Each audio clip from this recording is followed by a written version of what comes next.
Bonjour et bienvenue à la Culture en Action. Aujourd'hui, samedi 8 août, je profite du vernissage qui a lieu ici au Carrefour culturel Paul Médéric pour vous présenter les artistes qui nous exposent les 3 nouvelles expositions qui vont être ici jusqu'en septembre. Également, M. Pibault va nous présenter une sculpture qui, elle, sera présentée dans le hall durant toute cette période.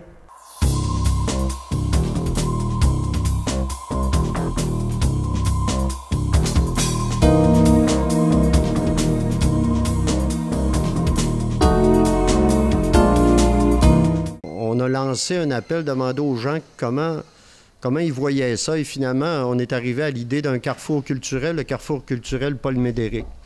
Et je pense qu'aujourd'hui encore, on a un très, très bel exemple de qu'on est vraiment d'un carrefour culturel. L'idée du carrefour culturel, évidemment, c'est de faire un lieu de rencontre à la fois des artistes, des artisans, des amateurs aussi, des gens, des professionnels de la culture à tous les niveaux. Et aussi la rencontre des différents modes d'expression artistique aussi. Et on en a une très, très belle... aujourd'hui, là, on en a... je pense qu'on a un beau portrait de ça, allant de la photo à la peinture, évidemment, à l'art contemporain plus, qui est aussi en lien avec la peinture, évidemment, puis aussi à de la sculpture, bien sûr, parce qu'on a ici l'œuvre de M. Paradis, que je salue, à Pibault, que je salue, et je pense 3 fois, là, maintenant, 4 fois. Et on est très heureux de pouvoir... Donc, vous voyez, là, plusieurs fois, à toutes sortes de niveaux, de toutes sortes de façons, et je pense qu'on a un bel... Puis ça vient s'ajouter à tout ce qu'on peut offrir ici comme différentes manifestations de la culture, et aussi... Cette fois-ci, puis c'est pas toujours le cas, on veut que ce soit un carrefour culturel dont un lieu de rencontre des artistes, artisans, mais aussi d'un peu partout, dans Charlevoix, évidemment, mais aussi au-delà, d'un peu partout. Mais aujourd'hui, c'est particulier. Je pense que ça tourne pas mal autour de Charlevoix. Et ça, c'est assez exceptionnel et je pense qu'on peut en être fier. La qualité aussi de l'exposition. J'ai vu rapidement les photos de M. Breton qui sont absolument extraordinaires, qui nous font encore une fois, puis je pense que c'est les artistes, qui nous font nous voir, nous découvrir autrement. Et je pense que ça, et c'est pour ça qu'on a tant besoin des artistes et des différents modes d'expression, parce que ça nous permet ces choses-là. Cette année, la Société littéraire publie le 18e numéro de la revue L'Embarcadère, je crois. Oui. C'est un projet que vous aviez depuis longtemps de faire cette collaboration-là avec le Musée d'art contemporain? En fait, il y a 3 ans, on projetait de faire ça il y a 2 ans. Mais on s'était pris un peu tard parce qu'on voulait justement créer entre l'aréna où se déroule le symposium et le Musée d'art contemporain une sorte de corridor où on partirait de l'aréna, dans lequel on partirait de l'aréna, on passerait par la bibliothèque où il y aurait des œuvres d'exposés, on passerait par le carrefour où il y en aurait d'autres, puis en fin de compte, on traverserait la rue pour aller au musée. Alors, c'est vraiment ce projet-là, si je comprends bien, qui se réalise aujourd'hui. Oui, qu'on a reporté 2 fois là, depuis. Et est-ce que c'est la première fois que la Solic a des partenariats avec d'autres établissements de la région? Non, en fait, la Société littéraire de Charlevoix a toujours eu des partenaires. D'abord, des artistes, puisque tous les numéros ont été illustrés par des artistes de Charlevoix. Des photographes, des dessinateurs, des peintres, des aquarellistes. Et puis, ensuite, on a collaboré dès la 2e année de la Société littéraire, donc en 2000, avec l'Association des Tremblés d'Amérique. Okay. La Société littéraire a produit, pour le compte de l'Association des Tremblés d'Amérique, un numéro spécial où il n'y avait que des textes de personnes dont le nom de famille était Tremblay et les illustrations étaient d'artistes qui s'appelaient tous aussi Tremblay. Intéressant. Présentement, c'est quoi que vous avez... C'est quoi qu'il y a dans ce 18e numéro-là? Est-ce que je peux continuer sur les continuez partenariats? sur vos Tremblay, oui, il n'y a pas de problème. On en a eu d'autres parce qu'on a travaillé, par exemple, en collaboration avec l'Éveil du Géant, quand on a fêté le 25e du Cirque du Soleil. Oui. On a travaillé avec l'atelier de gravure Les Moraines. On a fait un numéro aussi avec la clique de Charlevoix, la Corporation Lumière-Image de Charlevoix. On a travaillé à plusieurs reprises avec le milieu scolaire. On a travaillé avec le musée de Charlevoix à la Malbaie. Et là, ben, c'est avec le musée d'art contemporain de Baie-Saint-Paul pour lequel et avec lequel nous avons produit un numéro tout à fait exceptionnel. Oui, pouvez-vous m'en parler de ce numéro? Qu'est-ce qu'on retrouve dans ce numéro? Bien, dans ce numéro-là, il y a d'abord les textes de 27 auteurs. Nous avons 31 textes, 27 auteurs y ont contribué, dont 9 auteurs invités, des personnalités connues. Je pense à Antonine Maillet, John R. Porter, Louise Portal, Alain Martin-Richard, Alexis Desgagnés, Catherine Fortin, Lise Aubu. Je ne sais pas si j'en oublie, là, mais en tout cas, si j'en oublie, je m'en excuse. Mais bon, donc, on a des auteurs invités, des personnalités du monde littéraire ou artistique, ou des deux, qui nous ont produit des textes inédits pour ce numéro-là. À ça s'ajoutent 19 auteurs charlevoisiens. Et les illustrations sont, Et les illustrations sont... Donc, il y a 31 illustrations qui sont toutes des œuvres choisies parmi l'ensemble des œuvres des 32 premières éditions du Symposium d'art contemporain de Et c'est qui a fait ces choix-là? Est-ce que c'est les auteurs? Est-ce que c'est ces œuvres-là qui ont inspiré l'auteur dans le texte? Bon. Alors, nous, ce que nous avons proposé aux auteurs, c'est de choisir dans une banque d'une 50aine d'œuvres. On avait fait déjà une présélection. Alors, on demandait aux auteurs de choisir une œuvre et de s'en inspirer pour écrire un texte. Alors, il y en a qui ont fait ça. On leur donnait aussi la possibilité d'écrire un texte et de trouver, après, dans la banque d'œuvres, une œuvre qui convenait à leur texte. Et troisièmement, ils pouvaient nous dire à nous, ben, choisissez une œuvre pour accompagner mon texte. Alors, c'est ce qui s'est produit. Alors, il y en a qui ont écrit des poèmes, il y en a qui ont écrit des nouvelles brèves, et il y a des gens comme M. Porter qui a écrit un commentaire sur une œuvre. Et il y a, par exemple, Antonine Maillet qui a fait un texte assez bref, là, une dizaine de lignes, sur un détail dans une œuvre qui se trouve dans cette salle-ci actuellement. OK, OK. Donc oui, dans l'exposition qu'on a ici présentement, on retrouve les textes et les œuvres qui les accompagnent. Oui. Comme c'est une exposition du Musée d'art contemporain, ici et à la Bibliothèque René Richard, on retrouve les originaux des œuvres qui sont dans la revue. Pas tous, parce qu'il y a des œuvres qui étaient trop grandes, ça n'entrait pas. Alors, on a choisi des œuvres qu'on pouvait déplacer dans les endroits où on les met. Alors, il y en a 4 qui sont à la salle Pierre Perrault de la Bibliothèque René Richard, et il y en a ici, mon Dieu, près d'une dizaine au Carrefour culturel. Et ces œuvres-là sont accompagnées d'un extrait.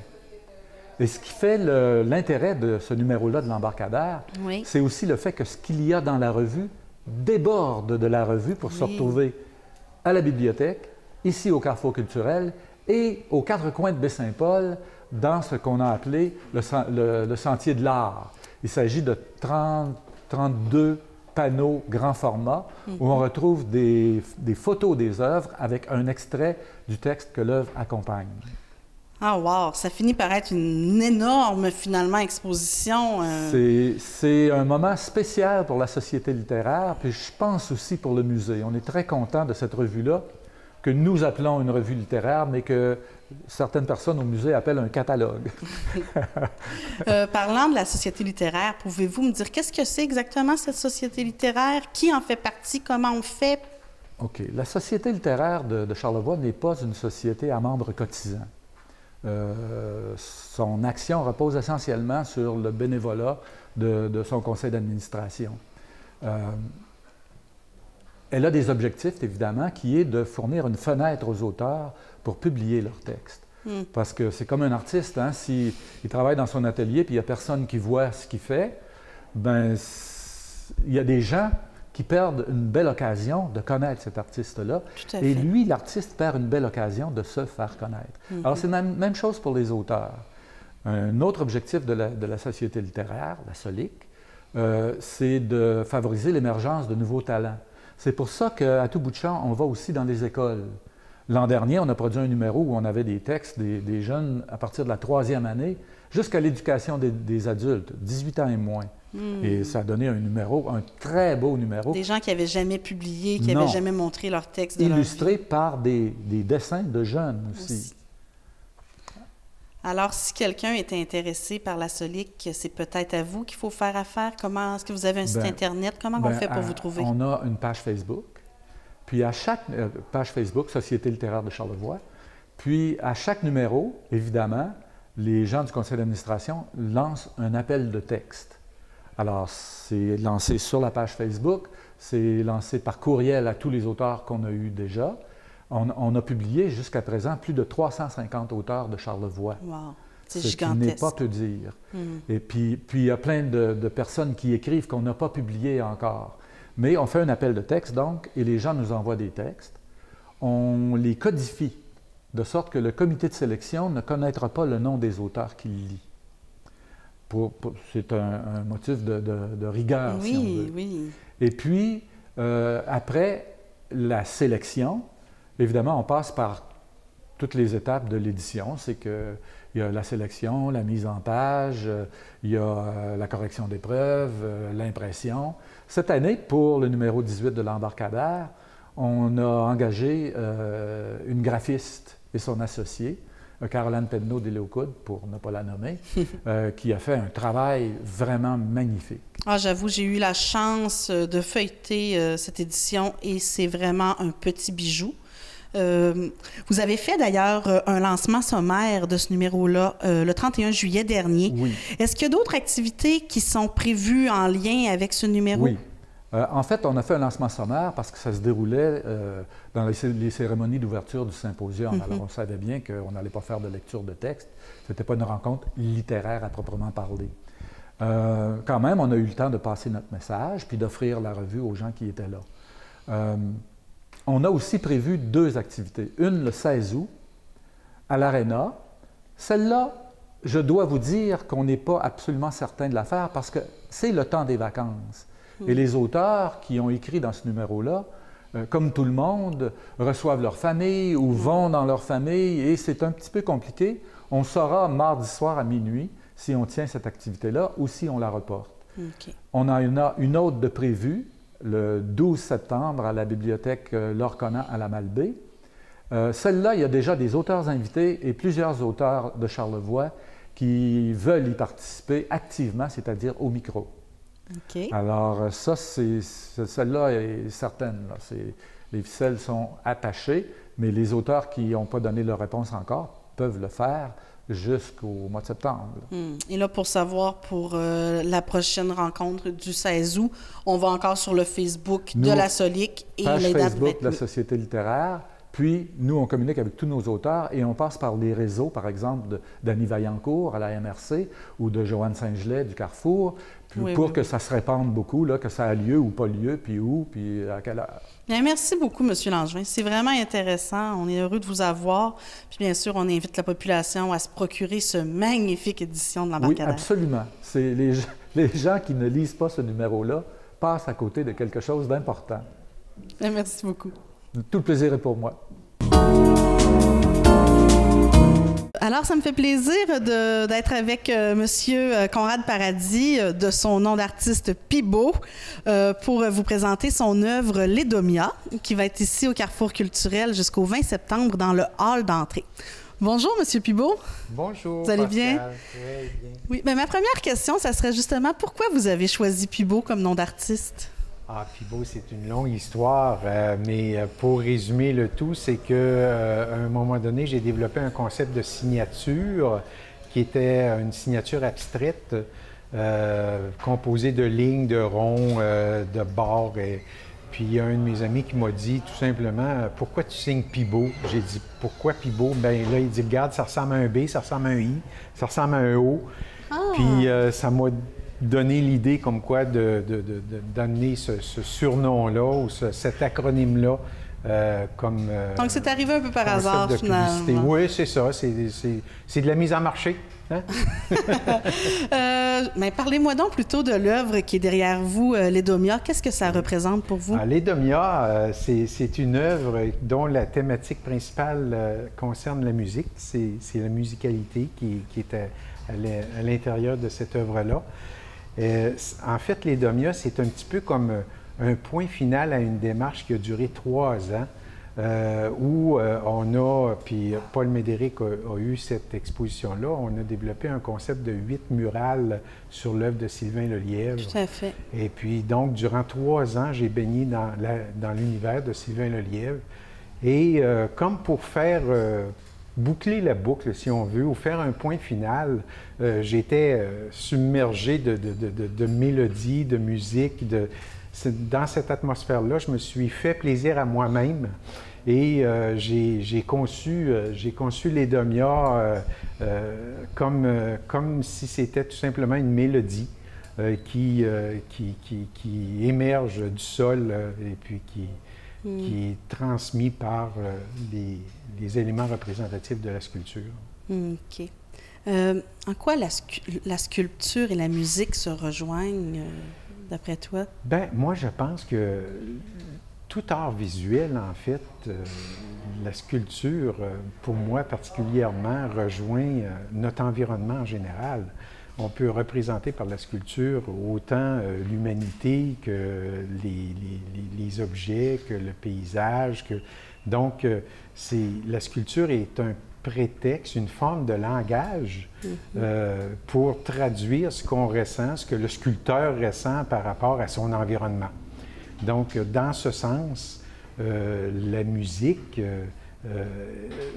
peut se traduire de mille et une façons en sculpture, et puis moi, ça l'a donné dans mes éléments de composition qui sont une approche plutôt abstraite que concrète, ça l'a donné le résultat que vous voyez. D'ailleurs, pouvez-vous m'en parler un peu de la composition? Qu'est-ce qu'on voit exactement? Bon, alors pour ceux qui aiment à être mêlés un petit peu, parce que Pibault est toujours un petit peu mêlé, c'est une portée musicale.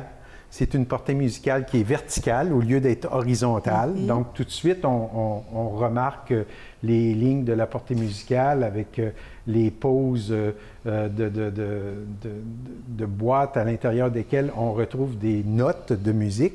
Ces notes de musique-là sont traduites à l'intérieur de formes plus massives qui représentent abstraitement, comme la partie avant, ici, on pourrait parler des instruments à cordes, c'est un peu la forme d'une guitare, avec la partie arrière, où là, on représente plus une forme du genre saxophone, ou donc instrument avant, tout ça, positionnement du saxophoniste. Et la bande de métal qui traverse le tout, c'est vraiment la mélodie. Qui commence avec comme une queue de clé sol et puis qui évolue en une seule venue jusqu'à le temps de s'exprimer au-dessus de la portée. C'est très intéressant. Pourquoi vous l'avez appelé les Domia? Encore là pour mêler les gens? Non. En fait, je cherche toujours à donner des noms de sculptures qui sont à l'échelle ou à la représentation des œuvres que je crée. Donc, vu que je suis dans l'abstrait, donc, je cherche une sonorité qui est abstraite aussi, mais qui se rapproche, quand on regarde les Domia puis qu'on remélange les lettres, on peut presque aller chercher le mot mélodie. Mélodia peut-être, oui, tout à fait.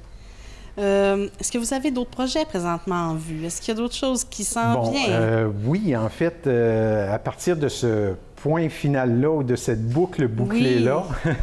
Qui termine la musique, la période musicale. C'est ça, on s'en va vers quoi, là? Alors là, on s'en va plus vers, dans un contexte de projet de résidence en Europe pour 2016.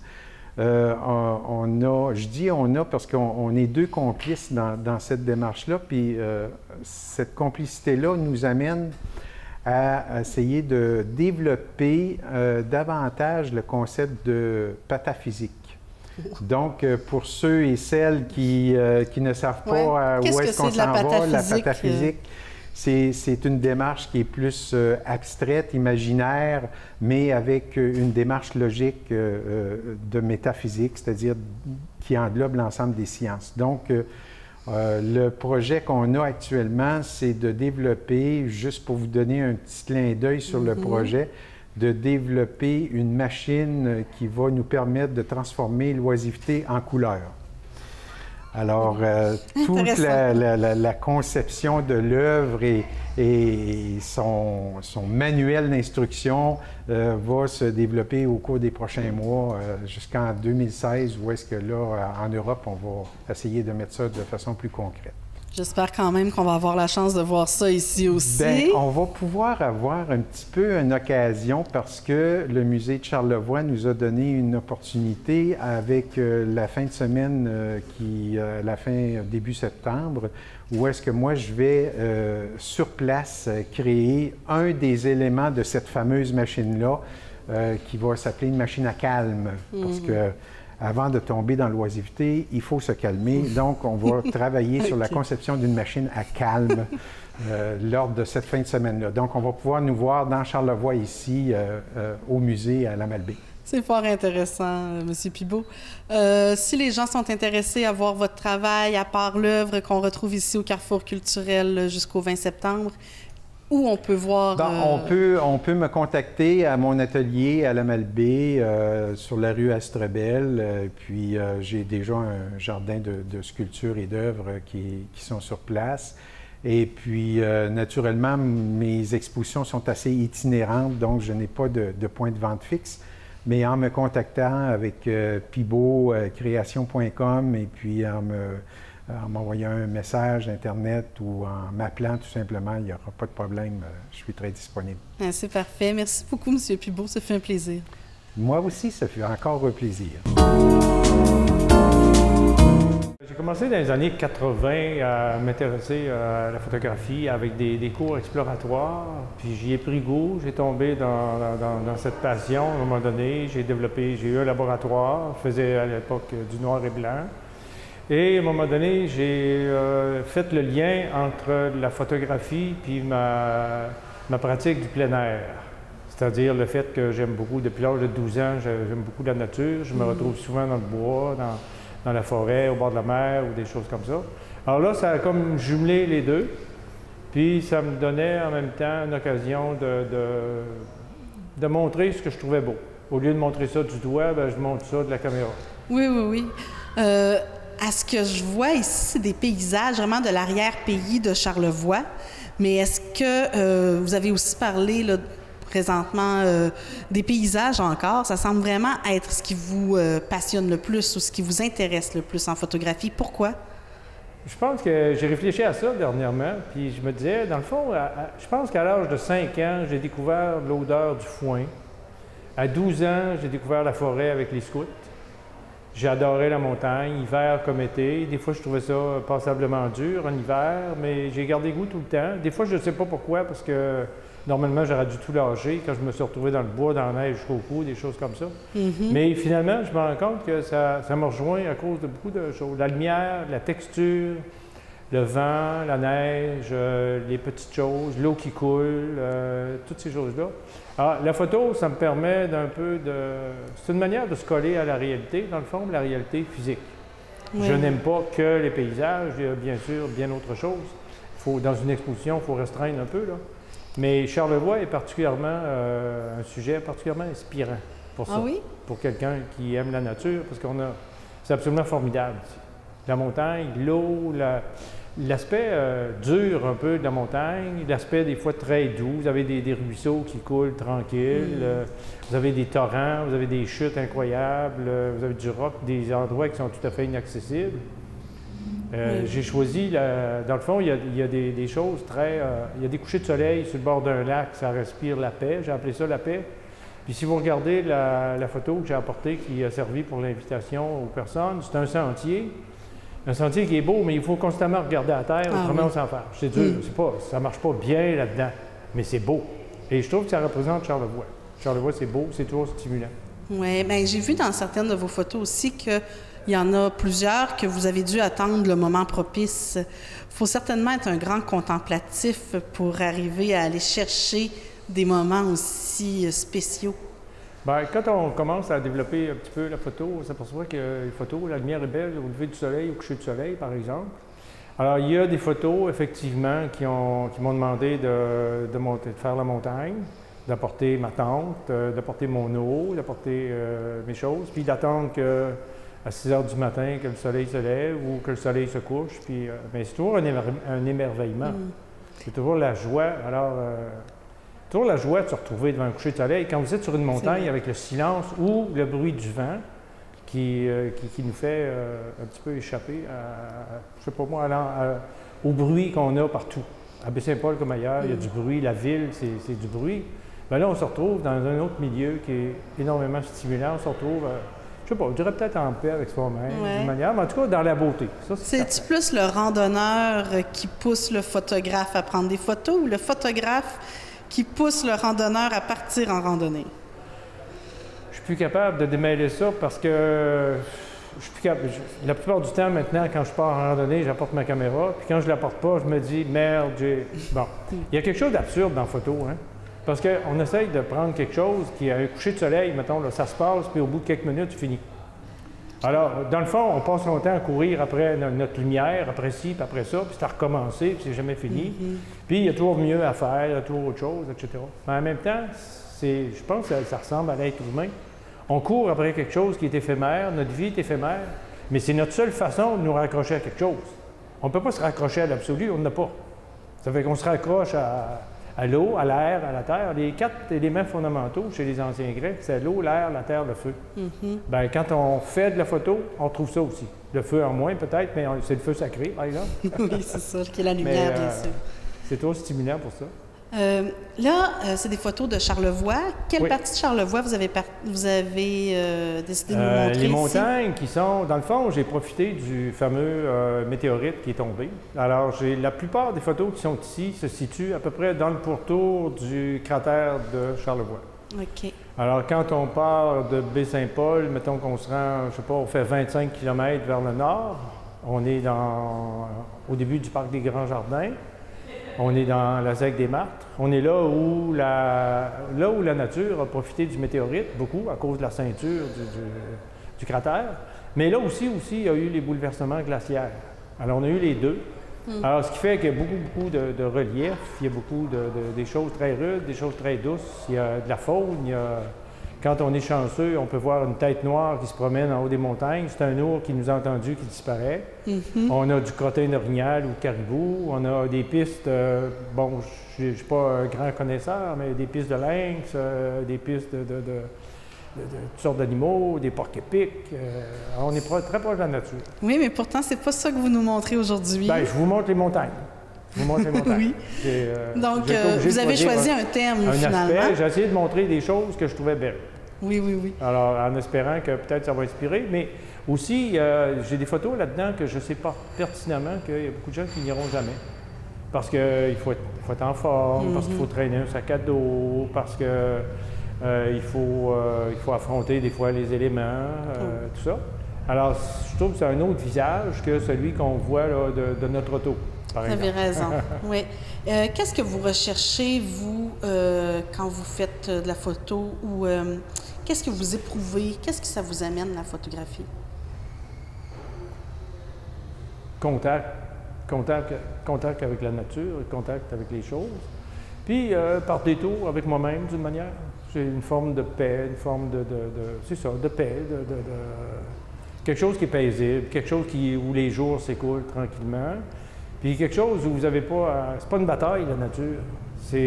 On a juste à s'y fondre, à la regarder, puis il faut la prendre comme elle est de toute façon. Oui, on n'a pas le choix. On ne fait pas la température, puis on ne fait pas les montagnes, puis on ne fait pas... Alors, dans ce sens-là, on est obligé d'affronter une forme de réalité. Bien, je dis affronter, non, pas affronter, d'épouser une forme de réalité. Voilà. C'est bien dit. Est-ce que vous avez d'autres projets en photographie? Est-ce que vous travaillez sur... Bien, je continue mes projets sur l'eau, sur la glace, notamment la glace en hiver. J'ai appelé ça mes ruisseaux et dentelles.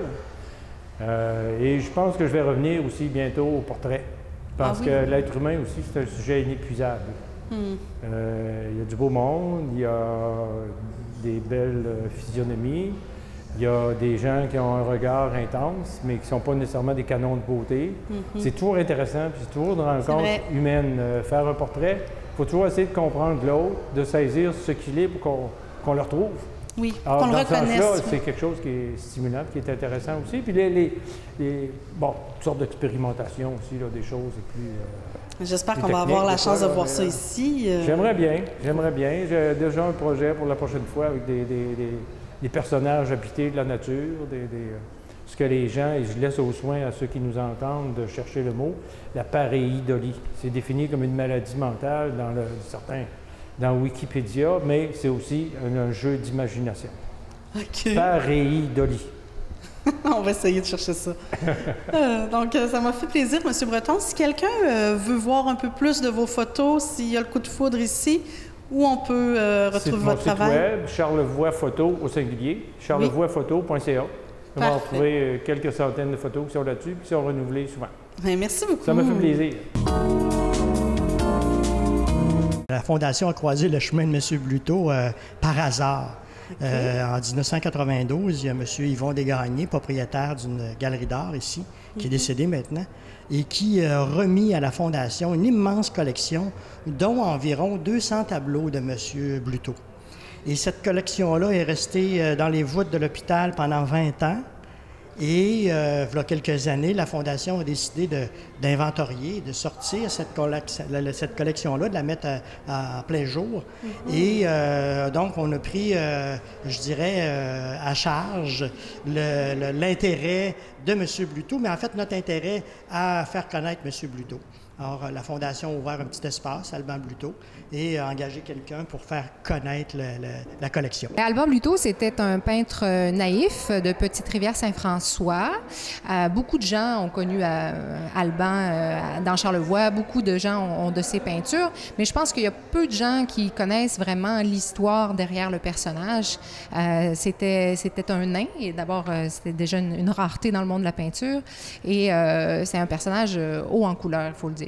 Il s'inscrit vraiment dans le créneau de l'art naïf parce que sa peinture est c'est une peinture figurative, mais très spontanée, beaucoup de couleurs. Toutes ces formes sont assez brutes. Autant ses personnages que les bâtiments, les natures qu'il dépeigne sont très primaires dans leur forme.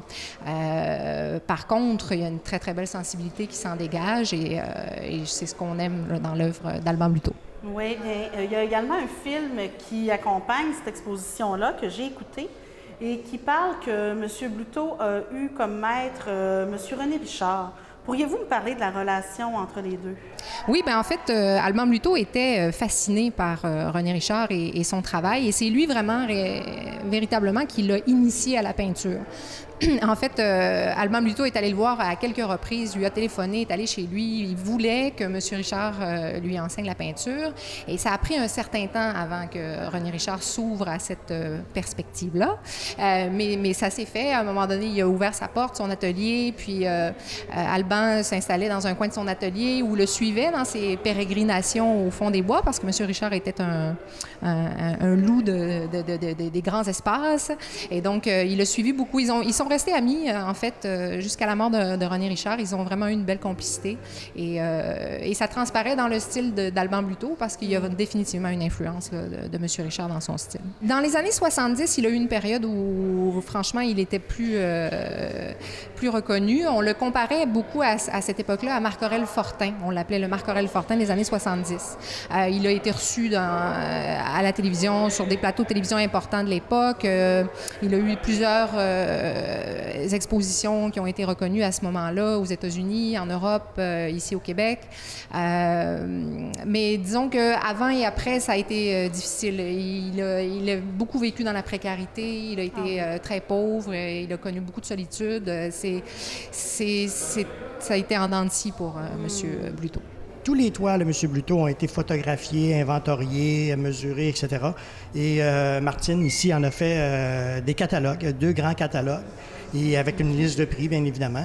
Et aussi sur le site Internet de la Fondation. Le site Internet de la Fondation, toutefois, on met juste quelques œuvres parce qu'on veut quand même, en rotation, présenter différentes œuvres, mais on ne met pas tout ce qu'on a sur Internet. Alors, c'est les 3 endroits où on peut trouver les œuvres de M. Bluteau. On essaie de montrer un peu l'ensemble de son travail aussi parce que, bon, il a peint beaucoup de nature, mais il a peint aussi beaucoup de personnages. Il y avait de très petits formats, comme ceux qu'on voit derrière nous, qui sont devenus, à un moment donné, une espèce de monnaie d'échange pour lui, parce que comme je disais tout à l'heure, il a vécu beaucoup dans la précarité, mais il voulait continuer de peindre, et donc ça devenait une espèce de monnaie, ces petits tableaux-là, pour lui, qu'il échangeait contre divers produits dont il avait besoin. Et donc, on présente aussi un très grand format qui se font plutôt rares maintenant là, dans le milieu. Donc, on voulait présenter un amalgame assez large. J'ai aussi remarqué qu'il y a un livre qui accompagne l'exposition. Qu'est-ce que c'est exactement? Oui, mais c'est une biographie qu'on a produite pour lui rendre hommage, qui décrit bien son cheminement, comment il a vécu jeune, les moments marquants de sa vie, et on présente en même temps plusieurs de ses œuvres qu'on trouve qui sont majeures, là, qui sont les plus belles de la collection de la Fondation. Et donc, voilà. Monsieur Couture, pourriez-vous me dire à quoi sert l'argent recueilli par la vente de ces œuvres? Bien, vous savez, la Fondation a comme mission de recueillir des fonds. Il y a plusieurs fonds, il y a plusieurs, je dirais, projets à la Fondation d'acquisition d'équipements pour l'hôpital, que ce soit pour les soins palliatifs ou le CHSLD ou le programme Traité Santé ou le Fonds général qui nous permet comme d'acheter des équipements comme pour l'ophtalmologie, par exemple, ou pour la salle d'urgence. Alors, tous les argents recueillis vont bien sûr à la Fondation pour l'achat d'équipements, en améliorant ainsi les services de santé là, à Baie-Saint-Paul. En terminant, comment souhaiteriez-vous marquer l'esprit de ceux qui ont connu Alban Bluteau à travers cette exposition? Bien, je vais parler pour moi. En fait, c'est de la découverte d'un personnage. Je sais que dans Charlevoix, il y a eu des personnages, il y a eu des grands personnages. On parle d'Alexis le Trotteur comme étant quand même... tout le monde se souvient d'Alexis le Trotteur. Bien, personnellement, j'aimerais que les gens se souviennent d'Alban Bluteau comme étant un personnage hors norme aussi. Alors, avec sa grandeur, avec ses limites physiques, a fait de grandes choses et est devenu un des peintres les plus prolifiques au Québec. Et a toujours été autonome dans son fonctionnement. Ça demandait quand même une grande force. Beaucoup d'épreuves aussi, il a toujours passé au travers. Alors j'aimerais qu'on se souvienne d'Alban Bluteau comme un personnage, ayant vécu, habité dans Charlevoix, avec ses poèmes, avec ses chansons aussi, et avec ses toiles, bien sûr. Bien, moi, personnellement, ce serait de faire un peu découvrir à la nouvelle génération aussi le travail de M. Bluteau, parce qu'évidemment, il est mort à 92 ans l'année dernière, en janvier 2015. Donc, les plus jeunes ne l'ont pas connu. Son travail a très peu été présenté là, dans les dernières années. Donc, on espère finalement faire découvrir et redécouvrir à tout le monde l'œuvre de M. Bluteau. Oui, vous venez d'amener un point supplémentaire qu'on n'a pas parlé. En parlant des jeunes générations, ben, je vais m'y inclure, même si je suis plus si jeune. Mais les recueils de poèmes qu'on retrouve ici, je ne savais même pas que M. Bluteau avait fait des recueils de poèmes. Est-ce que vous êtes ceux qui ont les derniers exemplaires ou c'est encore possible de trouver... Bien, on serait curieux, en fait, de savoir s'il y en a beaucoup de gens à Baie-Saint-Paul qui ont des recueils. Nous, ici, malheureusement, on n'a seulement que 3 exemplaires. C'est en 4 tomes, en principe, cette série-là. Il nous en manque un. Donc, on serait intéressés. S'il y a des gens qui ont des exemplaires, on serait intéressé de savoir. Là, Et vous avez appelé l'exposition « À hauteur d'homme » parce que c'était un grand homme ou parce que c'était un petit personnage? Bien, en fait, c'est une idée de notre ami Jacques Hudon. On sait que M. Bluteau, quand même, avec sa taille d'1,30 m, 1,20 m, si on passait notre vie d'adulte à cette hauteur-là, on aurait une autre vision du monde. Alors, à hauteur d'homme, c'est pour, dans le fond, rappeler qu'on peut voir la vie autrement, simplement en modifiant la hauteur à laquelle on regarde les choses. Et d'ailleurs, il y a un tableau qui est un autoportrait, en fait, qui est un portrait du peintre Roger Quentin, que Roger Quentin a fait d'Alban Bluteau, qui est disposé à hauteur d'homme pour un peu forcer, je dirais, le regard des gens à se rapprocher de cette dimension-là de M. Bluteau, qui était un grand homme de petite taille. C'est fort bien dit. Merci beaucoup, Mme Légaré. Me fait plaisir et merci à vous aussi. C'est toujours avec un petit peu d'émotion, moi, quand je reviens ici, parce que j'ai été le premier directeur de ce bâtiment de 67 à 74. J'étais très jeune. Alors, ça me touche à chaque fois et c'est la première fois, je pense, depuis que je suis revenu au musée ici, que j'ai l'occasion de prendre la parole. Et en tout cas, il y a beaucoup de singes là ici. Bon, pour ceux qui ne le savent pas, c'est ma cousine. Alors, c'est pour ça que je faisais cette allusion. Monsieur Breton, Monsieur le maire, Joanne, enfin tout le monde. Quand je suis arrivé ici, tout à l'heure, je regardais l'exposition d'Alban Buteau et ça m'a rappelé des souvenirs. Alban Buteau, vous me permettrez cette parenthèse avant de parler de notre exposition. J'avais organisé une exposition avec lui ici à l'automne 68, si ma mémoire ne me trahit pas, sous la présidence de René Richard. Et l'anecdote qui était un petit peu comique, c'est que Alban, lorsqu'il a pris la parole, il avait fait un poème sur la beauté de la femme. Alors, M. Richard avait bien ri, et puis ça avait été charmant. Alors, puis il avait fait quelques expositions au festival à l'époque, mais c'était toujours un petit peu imprévisible de travailler avec Alban parce que il était coloré, comme disait, oui, Fred Pellerin aurait pu l'animer, mais nous le rendre vivant dans un conte, mais c'était, on l'aimait, il était très attachant et il y a eu des beaux moments avec lui durant les festivals. Il aimait beaucoup rencontrer les gens. Il pratiquait cet art de la rencontre qu'on pratique aujourd'hui au symposium de façon très spontanée. Alors, j'en reviens donc, excusez-moi cette parenthèse, c'était plus fort que moi, il fallait que je la transmette, la partage. Vous retrouverez ici en bas des œuvres sélectionnées non par nous, mais par les auteurs de la revue qui ont participé au grand projet que Bernard Langevin vous entretiendra. Tout ce que je veux, donc j'aborderai pas tellement, mais je veux remercier Annie Vaillancourt de la MRC, les gens de la Solic, Daniel Troussard et Bernard Langevin, avec qui cet hiver on s'est rencontrés, puis on a travaillé ce projet-là, on l'a élargi pour se rendre jusqu'au Sentier de l'Art. Alors, les œuvres que vous retrouvez ici à la bibliothèque et au Carrefour sont en grande partie les 36 œuvres qui sont exposées dans le Sentier de l'Art dans la ville de Baie-Saint-Paul. Et à date, je peux vous dire qu'on a des très bons commentaires. Je vois beaucoup de gens se faire photographier devant les panneaux. Et je dirais que même que cette deuxième version du parcours photographique a attiré beaucoup de commentaires élogieux. La première année, les gens regardaient ça un petit peu sceptiques, mais cette année, on dirait que les œuvres du symposium les ont davantage retenues. Avec les textes, il y a quand même des grands noms qui ont participé. Antonine Maillet, John Porter, Louise Portal.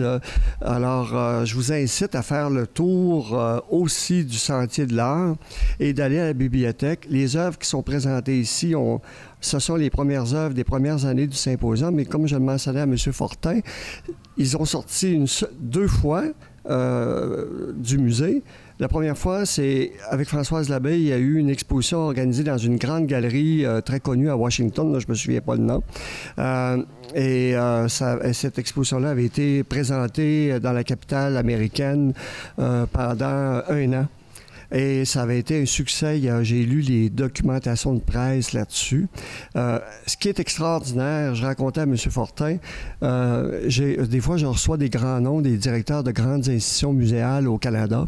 Ils viennent visiter. Et quand je leur montre ces œuvres, grand format, ils sont estomaqués parce que c'est à peu près les plus grands noms de la peinture qui ont passé à travers ce pays, qui ont passé au symposium et qui ont laissé une œuvre de grand format, ce qu'on ne retrouve pas toujours dans leur production. Alors, c'est ce qui est la grande particularité de cette collection. Alors, il y a des Serge Lemoine, il y a des grands noms. Et c'est une richesse pour Baie-Saint-Paul. C'est un patrimoine absolument exceptionnel.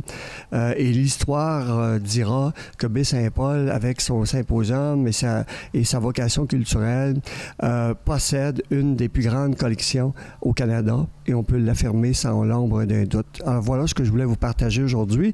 Et merci à tous, puis bonne visite et puis au plaisir de vous revoir. Merci.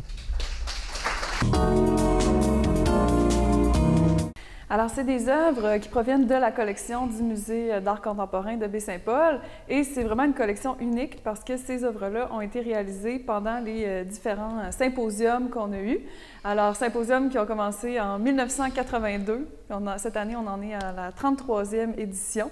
Donc, c'est des œuvres qui ont été toutes créées à Baie-Saint-Paul, en direct, devant public. Et puis, c'est ce qui fait, en fait, la richesse de notre collection au Musée d'art contemporain. Et puis, cette année, bien, on avait la chance de les présenter hors du musée. Alors, donc, c'est ça. C'est vraiment toutes des œuvres du symposium. Alors, pour les grands formats du symposium, c'est vraiment des peintures qu'on a présentées. Et ça fait un clin d'œil, en fait, aux premières années du symposium, parce que dans ce temps-là, c'était seulement de la peinture. C'était vraiment un symposium de peinture.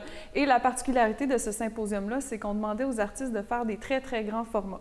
Ils devaient d'abord faire une maquette de leurs œuvres et ensuite, pendant un mois, ils devaient réaliser ça sur des grands formats, comme vous pouvez voir autour de vous. Un peu comme celui-ci. Et c'est assez impressionnant. Ça prend beaucoup de place dans notre réserve aussi. Et ça a été quelque chose d'amener ces œuvres-là au Carrefour culturel et à la bibliothèque, parce qu'il y en a certaines même qui n'ont pas rentré dans les endroits tellement elles sont grandes. Le symposium, on a toujours des artistes, oui, de la région, du Québec, du Canada, mais aussi de l'international. Donc, par exemple, on est devant une œuvre de Ensor Molina qui vient de la Colombie. Donc, en 1996, Ensor Molina a été invité au Symposium d'art contemporain à Baie-Saint-Paul et il a réalisé cette œuvre-là pendant un mois. Et on a décidé d'exposer les œuvres, en fait, sur lesquelles des écrivains avaient écrit un texte. Donc, c'est vraiment à partir de la publication de l'embarcadère qu'on a choisi finalement les œuvres qu'on voulait mettre dans les expositions là, pour les grands formats du Symposium. Oui, c'est vraiment une exposition qui est très complète parce qu'on a aussi le Sentier de l'art, hein, qui est un petit peu partout dans la ville. Vous avez vu nos panneaux photographiques. Donc, sur ces panneaux photographiques-là, on a des reproductions des œuvres avec des extraits de textes des écrivains. Et puis là, ce qui est intéressant, c'est que, par exemple, cette œuvre-là, les gens l'ont peut-être croisée sur la rue Saint-Jean-Baptiste. Et là, ils ont la chance de venir ici pour voir l'original, qui est assez impressionnante en vrai, hein, quand même. Oui, tout à fait. Que les photos sont intéressantes, mais en même temps, ça ne rend jamais la même expérience que quand on est devant l'œuvre.